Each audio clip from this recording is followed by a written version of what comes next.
Quando nasci, um anjo torto desses que vivem na sombra disse: vai, Carlos, ser gosto na vida.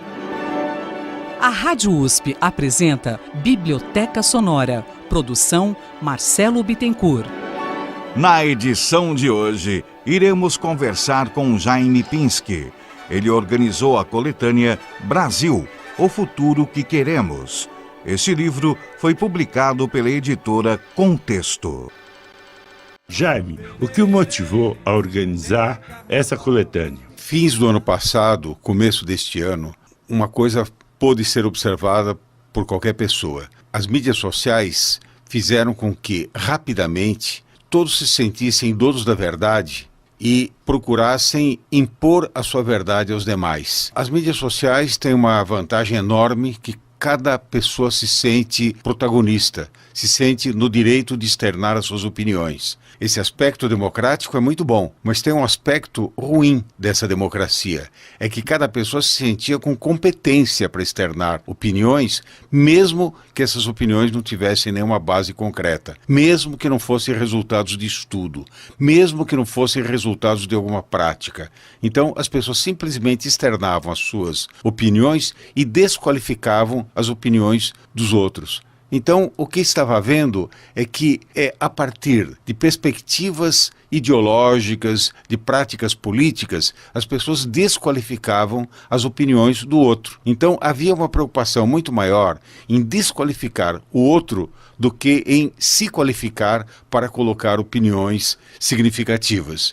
Ora, isso se notava em WhatsApps familiares, isso se notava em Facebook de amigos, quer dizer, ofensas contínuas, gente desistindo, cancelando a sua inscrição no Face, no WhatsApp e em outras mídias sociais. Lá pelas tantas, começou a dar a impressão de que nós não tínhamos no Brasil pessoas qualificadas para ter opiniões abalizadas a respeito de assuntos importantes. Que assuntos importantes? Aqueles assuntos fundamentais que nós todos conhecemos, que quando perguntamos aos brasileiros quais são os problemas principais, eles vão responder educação, saúde, segurança pública. Algumas pessoas vão dizer mais que isso, problemas urbanos, problemas de habitação. Algumas pessoas vão um pouco além, questões econômicas, questões de meio ambiente e por aí afora. Eu falei, será que nós não temos no Brasil? Será que com universidades tão importantes quanto a USP e várias outras universidades importantes que existem no Brasil, nós não temos condições de encontrar pessoas qualificadas para pontificar a respeito de assuntos fundamentais, pessoas que não tenham propostas de solução? Então eu fiz uma espécie de brincadeira. Falei, muito bem, faz de conta que eu cometi a insanidade suprema de me candidatar a presidente da República. E eu quero encontrar um grupo de pessoas que faça meu programa de governo em diferentes áreas. Quem eu escolheria? Jaime, quais os critérios que você utilizou para escolher os seus ministros? Ao contrário do que é prática no Brasil, aí eu já cometi sanidades. Eu deixei de ser insano e passei a ser racional. Quem eu procurei? Eu procurei pessoas que tivessem reflexões importantes, que tivessem publicações importantes, que tivessem conhecimento específico da área e que tivessem práticas nessas áreas. Então, o critério foi de qualidade, de qualificação das pessoas. É como se eu estivesse avaliando pessoas com condições para exercer um cargo concreto de ministro, por exemplo. Quem eu escolheria para botar o meu projeto de saúde? Não que não exista outras pessoas qualificadas, mas escolhi dentre pessoas que eu conhecia ou cujo contato eu consegui estabelecer através de terceiros, pessoas altamente qualificadas. Você vê, por exemplo, e não por acaso, nós temos uma porção de gente aqui da própria Universidade de São Paulo.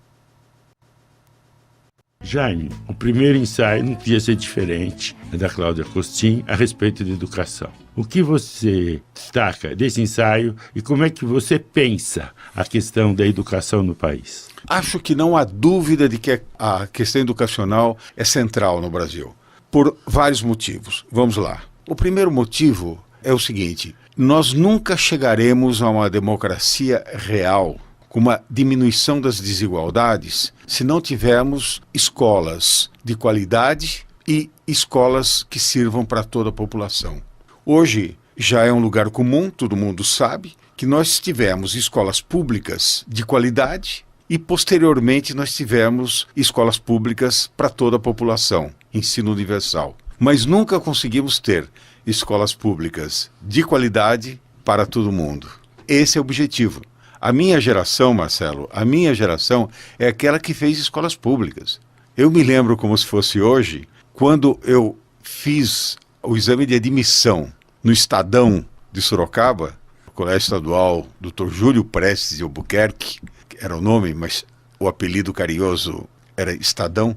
Quando eu fiz o concurso de admissão e entrei bastante bem classificado no colégio, eu acho que foi a primeira vez na minha vida, já com 10 para 11 anos, que eu vi um elogio do meu pai, que era muito pão duro em elogios. Ele me apresentava assim às pessoas: esse é meu filho Jaime, ele acabou de entrar no Estadão. O significado da escola pública, a importância da escola pública, a qualidade da escola pública, quando eu a fiz, eram indiscutíveis.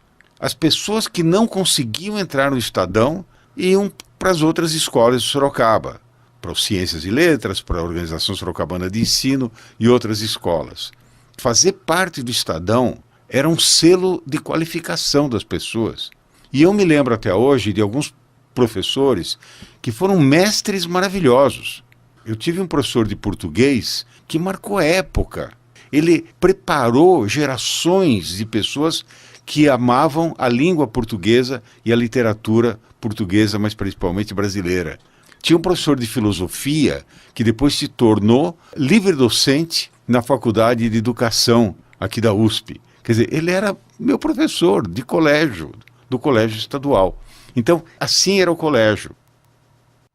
Posteriormente, com a massificação do colégio, o que aconteceu? Não que os professores não lutassem, não tentassem, mas houve um esvaziamento da qualificação dos professores por falta de apoio aos professores, por salários que não eram tão bons, por prédios que não tinham a mesma qualidade. Quer dizer, então houve um desmazelo com relação à escola pública. E isso no estado de São Paulo. Em outros estados, então, nós sabemos exatamente o que aconteceu. Quer dizer, condições dificílimas dos professores. Então, qual é a questão central do Brasil? Você alcançar tudo isso. Ora, muita gente coloca soluções de sonho. Não, temos que imediatamente ter escolas em tempo integral. E aí joga o tempo integral. Bem, isso não vai acontecer de um dia para outro. Quer dizer, você tem que ir para soluções práticas. Requalificação contínua de professores é o número 1. Material didático para professores é o número 2. Na minha opinião, você tem que tratar diferentemente professores que têm interesses diferentes. Então, professores que procuram se aperfeiçoar, que leem bastante, que se qualificam, fazem cursos, têm que receber um estímulo, inclusive financeiro. O caminho é esse, sem dúvida alguma. E espero que isso venha a acontecer um dia. Jaime, as questões preconceito e discriminação me tocam bastante. Por que elas não foram incluídas também nesse seu ministério? Eu acho que não há necessidade de um ministério de preconceito e discriminação. Eu acho que existe aquilo que eu chamaria de temas transversais. E eu estou particularmente muito à vontade para falar disso. São meus temas de trabalho, de estudo. Eu trabalhei com preconceito quando eu trabalhei com questão judaica, trabalhei com preconceito quando eu trabalhei com escravidão, escrevi livros como História da Cidadania, não é, um livro que se tornou uma referência nacional, já com cerca de 200 mil exemplares vendidos. Então, é um tema que pessoalmente me atinge bastante pela minha história de vida, pela minha formação e por minhas preocupações intelectuais. Mas eu não vejo motivo de você ter necessariamente um tema. Quer dizer, todas as áreas têm que lidar com isso. Em educação, você tem que se preocupar com a questão do preconceito. É impossível pensar numa escola que lide com preconceito. É impossível você pensar numa economia preconceituosa. Quer dizer, ela deixa de ser uma economia para todos. É impossível você pensar numa saúde pública preconceituosa. Qualquer área que você tem, o especialista tem que estar muito atento a essa questão da discriminação, do preconceito, da separação dos indivíduos, da qualificação por aparência ou por origem social, por escolha sexual, por o que quer que seja. Isso tudo já está tão superado no mundo que é inaceitável que no Brasil ainda tenhamos alguns resquícios. Isso é coisa do Oriente Médio, que vive assim como se fosse na Idade Média. No Brasil, o racismo e o preconceito atinge basicamente os negros e homossexuais, ou também segmentos de origens diversas, como os descendentes de japoneses e os judeus, também padecem desse mal. No Brasil existe o seguinte: nós tendemos a negar evidências, Marcelo. Quer dizer, nós temos uma tendência diferente do que países como os Estados Unidos e mesmo a França. Nós tendemos a fingir que essas coisas não existem. E elas existem em vários níveis. Às vezes em pequenas brincadeiras, em piadas que se fazem, que são feitas. Um amigo próximo até, um intelectual, estava me dizendo outro dia: eu contei uma piada de nordestino outro dia para um cara de Recife, mas era uma piada gozada e ele ficou ofendido. Pô, esse cara é um babaca. Ou seja, na visão dele, o babaca era a pessoa que ficou ofendida. Disse ainda o meu interlocutor: meu objetivo não era ofendê-lo. Eu falei: você tem uma medida muito fácil para saber se você foi ofensivo ou não. É como que reage o receptor. Se o receptor ficou ofendido, saiba que você o ofendeu.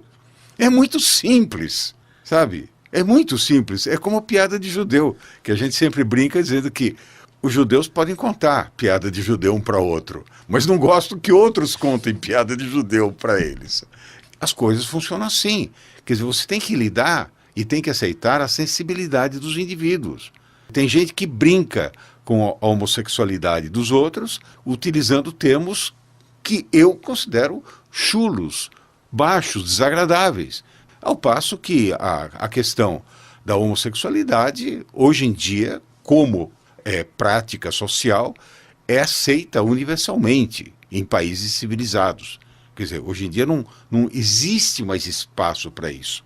Mas você vê, recentemente eu tive que interferir numa família conhecida minha, porque uma menina jovem homossexual estava com dificuldade de ser aceita na família. E como essa família me tem alta consideração, por razões intelectuais provavelmente, pediram a minha ajuda. E eu fui falar com os familiares dela, explicando que socialmente isso era uma coisa significativa. E aí me fizeram uma pergunta estranhíssima: professor Pinsky, mas o senhor não acha ruim? Eu falei: não acho. Ai, que alívio. Quer dizer, então veja bem, a preocupação era com o outro. Não era que eles ficaram abalados com o fato de a menina ser homossexual. Eles ficaram preocupados com o que os outros vão achar. Então, nós temos muito disso, que é uma coisa ainda muito caipira no sentido pejorativo agora da palavra. Tem o caipira, eu sou de Sorocaba e me orgulho muito de ser caipira, mas eu digo agora caipira no sentido provinciano da palavra. A Rádio USP volta a apresentar Biblioteca Sonora. Hoje na companhia de Jaime Pinsky, organizador da coletânea Brasil, o futuro que queremos. Esse livro foi publicado pela editora Contexto. O ensaio a respeito de saúde é do Paulo Saldivia. Jaime, como é que você vê a saúde no Brasil? Paulo Saldiva não é apenas um médico brilhante. Hoje em dia ele dirige o Instituto de Estudos Avançados da Universidade de São Paulo, que está num momento de muito vigor intelectual, de muita atividade intelectual. Eu sempre brinco dizendo que o Saldiva é um renascentista que nasceu 500 anos atrasado. É um homem com preocupações universais. Caso de um patologista que parece que fez medicina social. Então, é uma pessoa muito diferenciada, no bom sentido, no melhor sentido da palavra.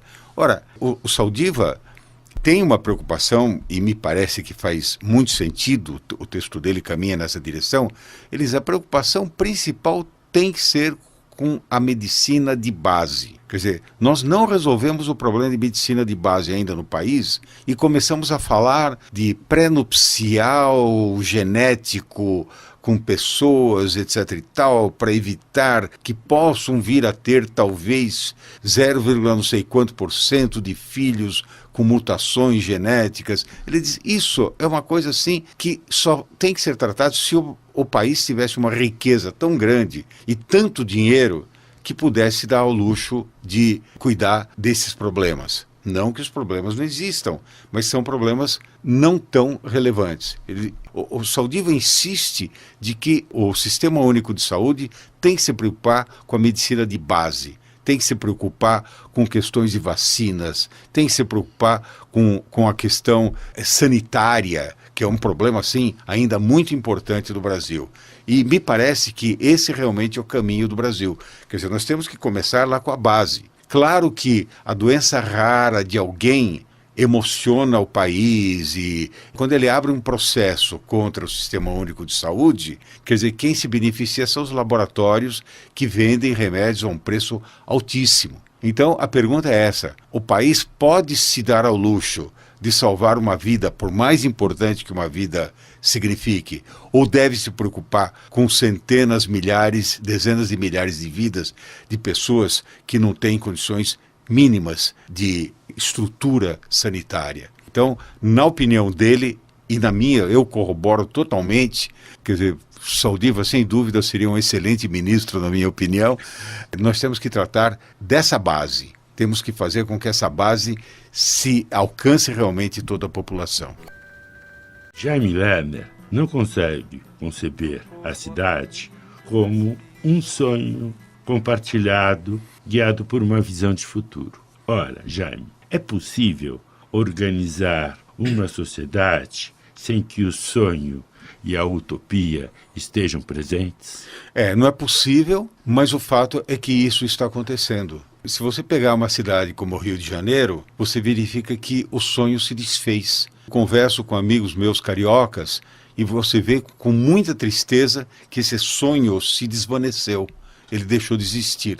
Então, o que o Jaime fala, o meu xará de Curitiba fala, é que quando você tem um objetivo comum, quer dizer, você sente parte de um todo, você tem o mesmo sonho. Na verdade, é mais ou menos como a questão da identidade nacional. Quer dizer, como que você estabelece uma identidade nacional? Você pega o seu passado, elabora, ou inventa o seu passado, não faz diferença nenhuma para esse efeito, bem entendido. Então, você inventa o seu passado e todo mundo se sente descendente desse passado. Esse passado pode ser um passado idealizado. Se você pegar uma tribo indígena, por exemplo, eles têm uma explicação de como surgiu o mundo. Então, todos os que têm a mesma explicação a respeito disso têm o mesmo sonho, têm o mesmo objetivo, aparentemente. Ou seja, tem uma coisa em comum. Então, ter essa bandeira é que une as pessoas. Então, você compartilhar o sonho é fundamental. Tem gente, por exemplo, que diz que deve se preocupar apenas com as periferias da cidade. Hoje em dia está provado que mesmo as pessoas que moram na periferia gostam muito de morar numa cidade que tenha belos monumentos, que tenha belos locais centrais, praças e locais, monumentos, etc. e tal, do qual eles fazem parte. Quer dizer, quem mora na periferia de Paris se sente próxima da Torre Eiffel. Quer dizer, quem mora a 15 quilômetros do litoral do Rio de Janeiro tem o desenho, né, aquele perfil das praias cariocas na cabeça, porque se sente parte daquilo.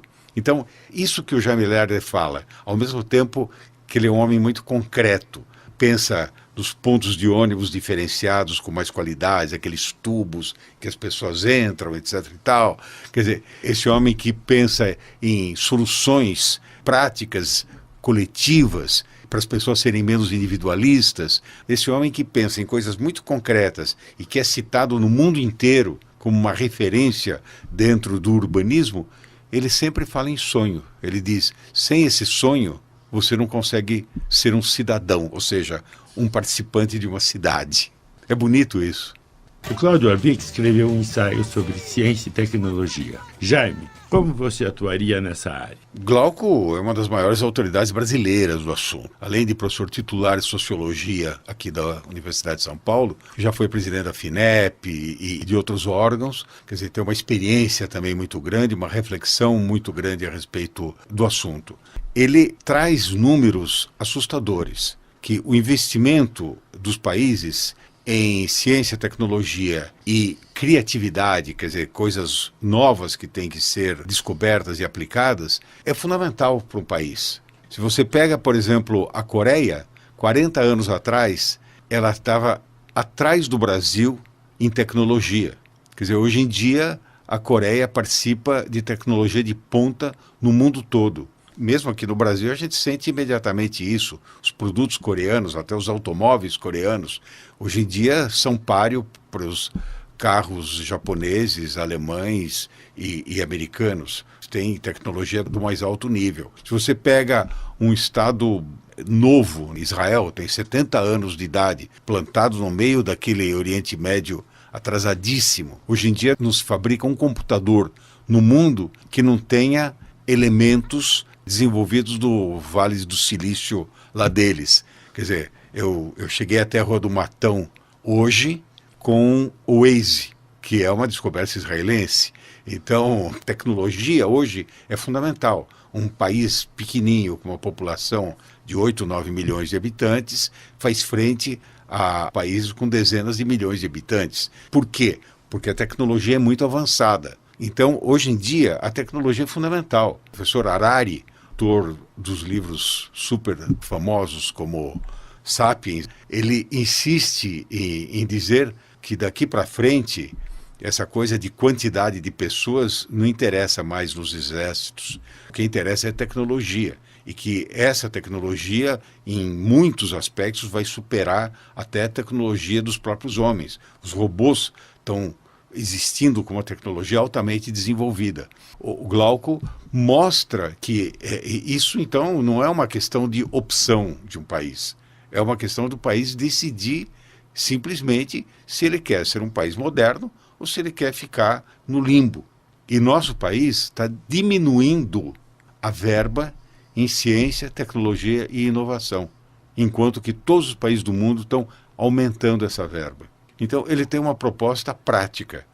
Cada ano, aumentar 5% a verba de ciência e tecnologia, até chegar no nível razoável. Ele diz, um aumento pequeno cada ano não vai pesar muito no orçamento do país e vai aproveitar as coisas boas que nós temos. O que nós temos em ciência e tecnologia, Marcelo?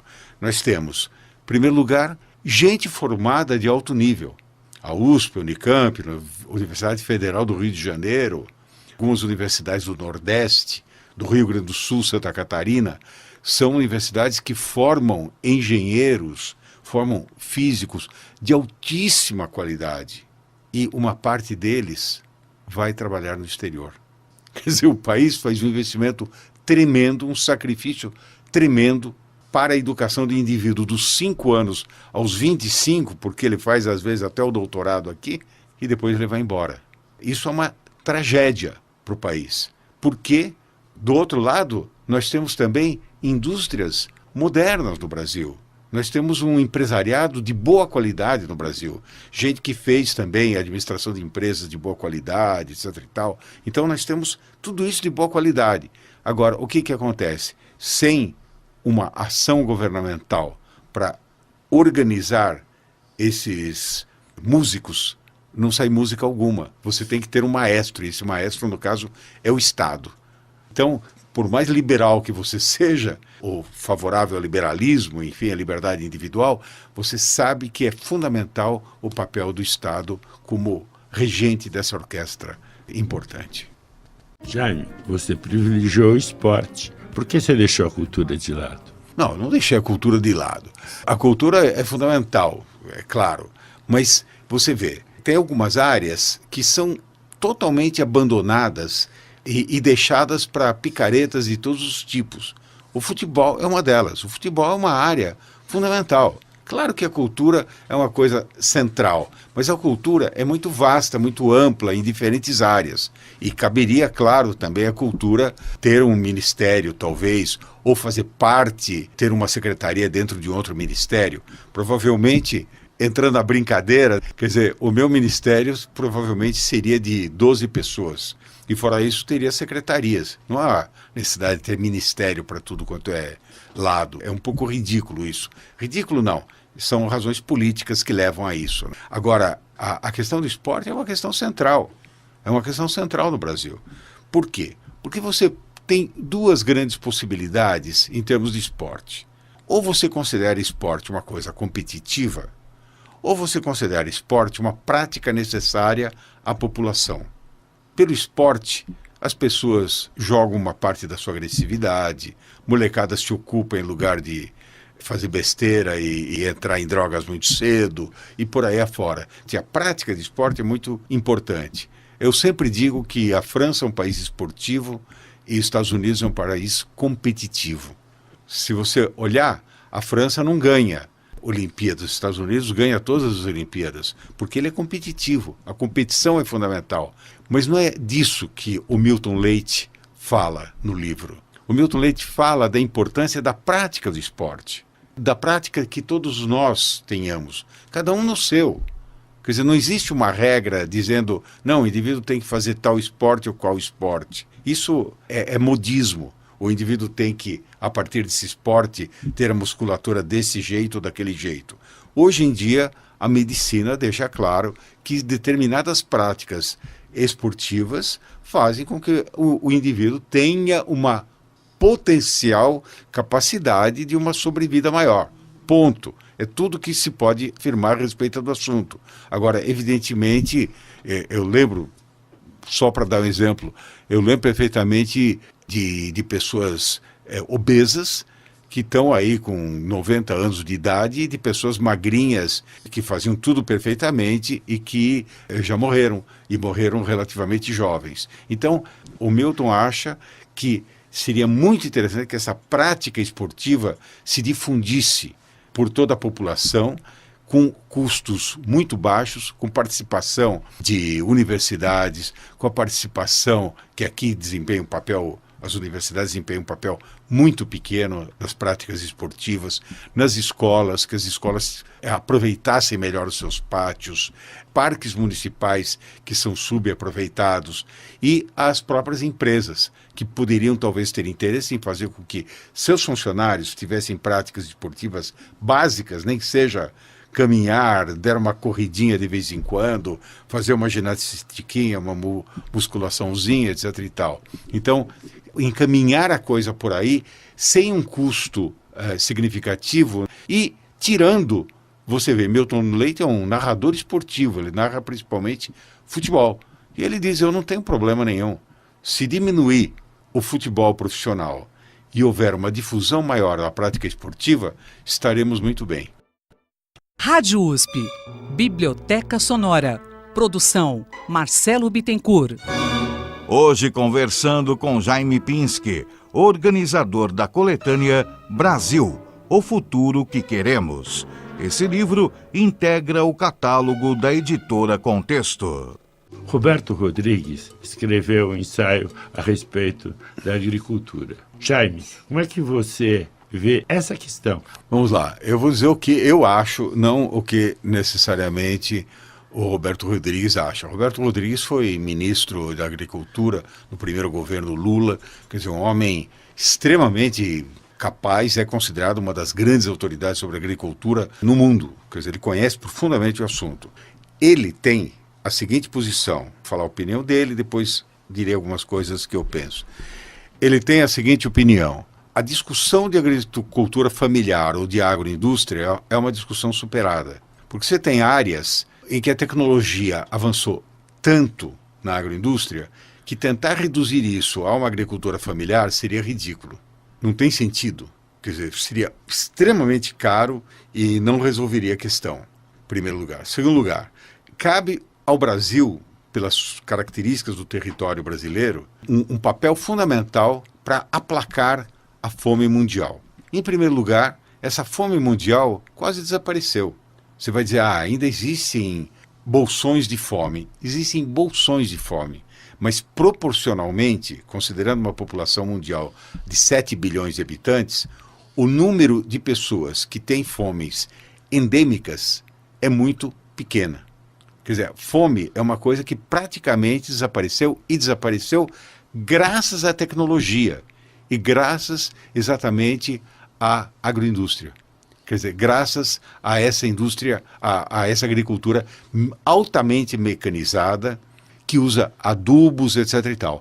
Mas adubos nem sempre é bom. Bem, então vamos fazer um trabalho muito cuidadoso, vendo quais são os adubos que podem prejudicar a saúde e quais são aqueles que não prejudicam a saúde. Agora, não é liquidar com os adubos ou impedir os tratores de irem para o campo. Isso é ridículo.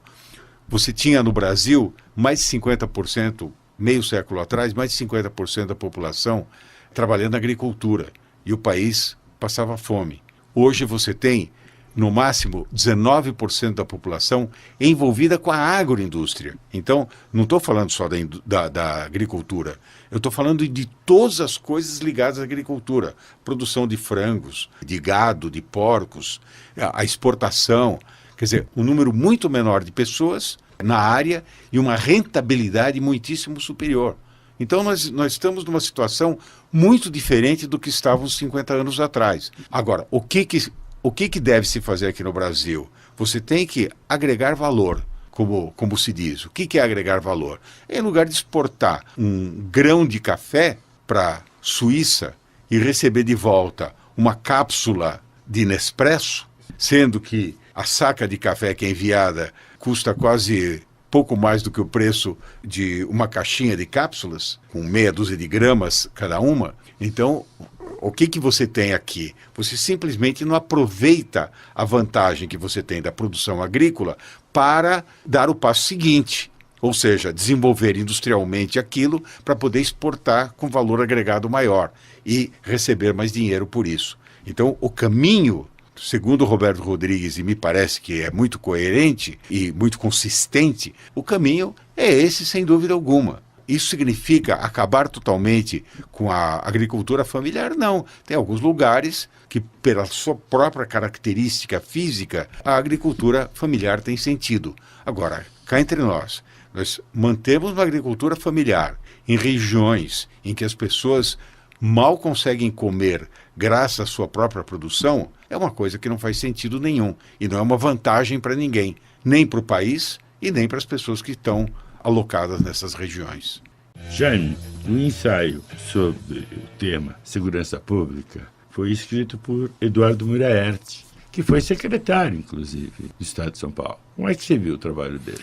Eduardo foi secretário de Segurança Pública, foi secretário de Justiça. Tem uma carreira brilhante de promotor. É um intelectual, é uma pessoa que tem uma reflexão séria e, inclusive, com uma autocrítica. Então ele mostra que nós temos práticas sociais equivocadas na área da segurança. E que tem algumas coisas, algumas pessoas desesperadas, com medo, acham que podem resolver o assunto. Quer dizer, você simplesmente baixar de 18 para 16 anos a idade mínima de pessoas podem ser julgadas, etc. e tal. Segundo ele, isso não resolve nada. Aumentar o número de cadeias também não vai resolver, porque construir cadeias, segundo ele, é a coisa mais simples que tem.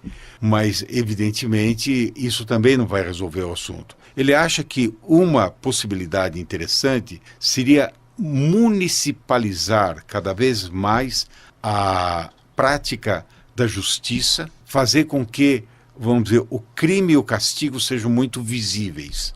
Em segundo lugar, apressar mais o julgamento. Que o que acontece no Brasil é que quando a pessoa é julgada, ninguém mais lembra do que aconteceu, porque é uma coisa de 8, 10 anos atrás, etc. e tal. E então a maior parte das pessoas acaba sendo preso quando são pobres, sem julgamento. E os ricos nunca são presos. E se são, logo conseguem ser soltos. Então ele diz assim, há uma justiça de classe. Quem tem dinheiro acaba se safando com mais facilidade, ou pegando, na pior das hipóteses, uma chamada prisão domiciliar, que ninguém controla totalmente, né? Então acaba não sendo uma prisão, e como essas pessoas são muito ricas, as suas casas são verdadeiros palácios, então ser preso em palácio não é nenhuma tragédia. Então são medidas que podem ser tomadas para apressar o julgamento, que a pena, mesmo mais curta, seja efetivamente cumprida e por todos. Esse é um caminho mais óbvio para a justiça no Brasil. Jaime, você não gostaria de abordar algum outro tema que nós não falamos? Eu gostaria sim. Eu acho que, claro que esse livro, eu sempre brinco dizendo que é como se fosse um projeto político de um candidato à presidência. Claro que eu nunca cometeria essa insensatez por N razões, que eu prefiro não declinar aqui, mas você vê que existem ideias boas. São todas ideias excelentes, são todas ideias praticáveis, são as melhores ideias? Isso eu não sei. Mas são ideias interessantes e são ideias positivas, colocadas para serem discutidas. Então, o que eu quero é provocar uma discussão qualificada, uma discussão de alto nível. Ah, não, eu acho que as ideias do Mulaert, pelo menos essas, não são viáveis por causa disso, disso e daquilo. Ótimo, então vamos discutir as ideias do Mulaert. A gente não tem que discutir se a mãe dele era uma pessoa íntegra ou não. Não é essa a discussão. Ofender os outros, xingar os outros, desconhecer os argumentos dos outros não leva a nada. Então, a minha proposta com esse livro, o que é? É fazer com que haja uma ampla discussão agora. É um livro que a ideia surgiu no calor da hora, Marcelo, e eu desenvolvi esse livro no calor da hora. Encontrei sem dificuldade um grupo de alta qualidade, de gente cheio de ideias que são colocadas. Eu gostaria que os candidatos reais a presidente da República, a governadores, a prefeito, os candidatos a vereador daquela cidadezinha pequena, discutissem essas questões. Porque essas questões têm a ver com 5.000 e tantos municípios brasileiros. Então, eu gostaria que isso fosse discutido em todos os níveis. Candidatos a senador, candidatos a deputado federal, estadual, discutissem essas questões. Fizessem com que o debate político tivesse uma direção, tivesse um encaminhamento. Você vê que nesse livro, Marcelo, eu tenho gente que tem pensamentos diferentes. Tem gente aqui que se assume como liberal. Tem gente que é militante do PT. Tem gente que é mais conservador, tem gente que é mais social-democrata. Então, tem gente que tem opiniões diferentes. E todos tiveram muito prazer e muita honra e muito orgulho de participar de uma coletânea que juntou ideias diferentes, projetos diferentes, mas todos eles tentando fazer com que, em primeiro lugar, a gente acreditasse no Brasil, mostrando que ele é viável e tendo projetos coerentes. A coletânea Brasil, o futuro que queremos, foi organizada por Jaime Pinsky e integra o catálogo da editora Contexto. Biblioteca Sonora. Produção Marcelo Bittencourt. Sonoplastia e montagens Bennett Ribeiro. Apresentação Gilberto Rocha Júnior. Até a próxima semana, nesse mesmo horário.